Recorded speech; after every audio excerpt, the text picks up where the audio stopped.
आज मी बनवत आहे खूपच इझी आणि टेस्टी रेसिपी। ही जी रेसिपी आहे आपण लंचसाठी दुपारच्या जेवणासाठी किंवा रात्रीच्या जेवणासाठी देखील बनवू शकतो। 3 in 1 रेसिपी आहे ही।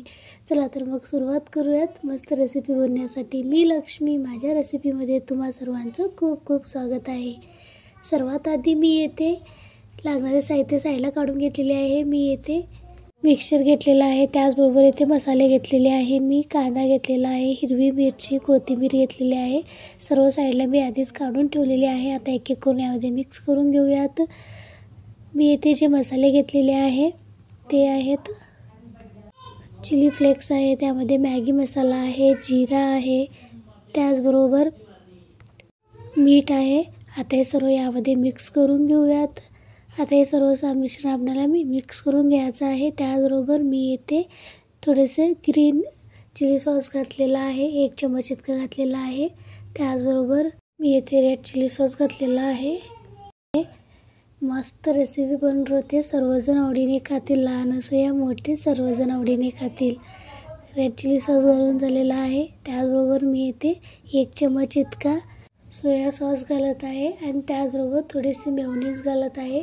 तुम्ही यामध्ये चीज देखील ॲड केलं तरी चालेल, त्याचबरोबर पनीर देखील घातला तरी चालेल। मी जे घरात अवेलेबल होते त्यापासूनच बनवले आहे। मी येथे टोमॅटो केचप देखील घातलेला आहे। मस्त एकदम टेस्टी असा हा नाश्ता बनवून रेडी होतो। नाश्ताही बनवू शकता, जेवणाची रेसिपी देखील बनवू शकता तुम्ही याला। आता याला छानपैकी मिक्स करून घेऊयात। आता हे छानपैकी मिक्स करून झाल्यानंतर आपण पुढची प्रोसेस करूयात। आणखीन तुम्ही माझ्या व्हिडिओला लाईक केला असेल तर लाईक करा, त्याचबरोबर माझ्या चॅनलवरती नवीन असाल तर सबस्क्राईब देखील करा। आणखीन बेल आयकॉनवर देखील क्लिक करा। बेल आयकॉनवर क्लिक केल्यामुळे जे कोणती मी व्हिडिओ अपलोड करेल त्याची नोटिफिकेशन तुम्हाला सर्वात आधी मिळेल। आता हे सर्व छानपैकी मिक्स करून झालेलं आहे। मी आधीच चपातीचा पीठ मळून ठेवला होता। नॉर्मली आपण जे पीठ मळून ठेवतो त्यामध्येच मी बनवले आहे। याच्यासाठी काही सेपरेट असं मळायचं नाही। नॉर्मली आपण गव्हाचं पीठ चपाती बनवण्यासाठी कसे मळतो ना, त्याच प्रकारे मळून ठेवलेले आहे। मी इथे थोडीशी तीळ घेतलेली आहे, कोथिंबीर देखील घेतलेली आहे। आता एक चपातीचा गोळा घेतलेला आहे मी। याला सर्वात आधी आपल्याला थोडंसं लाटून घ्यायचं आहे।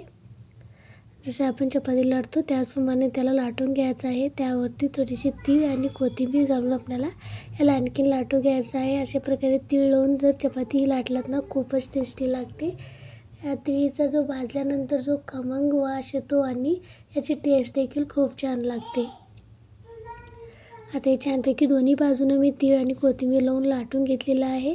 जे आता आपण मिश्रण बनवून ठेवलं होतं ते यावरती घालायचं आहे। तुम्ही तुमच्या आवडीनुसार कमी जास्त करू शकता। मी इथे थोडंसं जास्तीच घातलेलं आहे।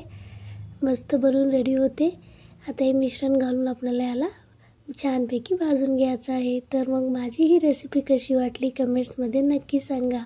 आवडल्या चॅनलला लाईक, शेअर आणि सबस्क्राईब करायला विसरू नका। अशा प्रकारे मी मिश्रण घालून याला मी त्रिकोणी आकार देत आहे। तुम्ही तुमच्या आवडीनुसार कोणताही आकार देऊ शकता। याला असे आकार दिल्यानंतर लाटायचं नाही, असेच आपल्याला भाजून घ्यायचं आहे। बघू शकता तुम्ही इथे गॅसवरती तवा मी आधीच गरम करायला ठेवला होता। तवा गरम झाल्यानंतर यावरती थोडंसं पाणी घालायचं आहे। आणखीन आपल्याला ही जी चपाती आहे भाजून घ्यायचं आहे। आपल्याला चपाती बनवू शकतो, पराठा देखील बनवू शकतो। आता याला छानपैकी खमंग आपल्याला भाजून घ्यायचं आहे। दोन्ही बाजूनं तुम्ही वाटलंच तर तूप लावूनही भाजू शकता, लहान बाळासाठी खूप छान राहील। आता याला दोन्ही बाजूनी मी छानपैकी भाजून घेतलेले आहे। आपला पराठा बनवून रेडी आहे। चला तर मग पुन्हा भेटूया अशाच एका छानशा रेसिपी बरोबर। तुम्ही हा माझा व्हिडिओ शेवटपर्यंत पाहिल्यामुळे तुम्हा सर्वांचं खूप खूप धन्यवाद। बघू शकता तुम्ही इथे जे मिश्रण घातलं होतं ते छानपैकी चोहू बाजूने झालेलं आहे। मस्त बनवून टाकतो। मी याबरोबर चटणी देखील बनवली आहे, तुम्ही असेच देखील खाऊ शकता।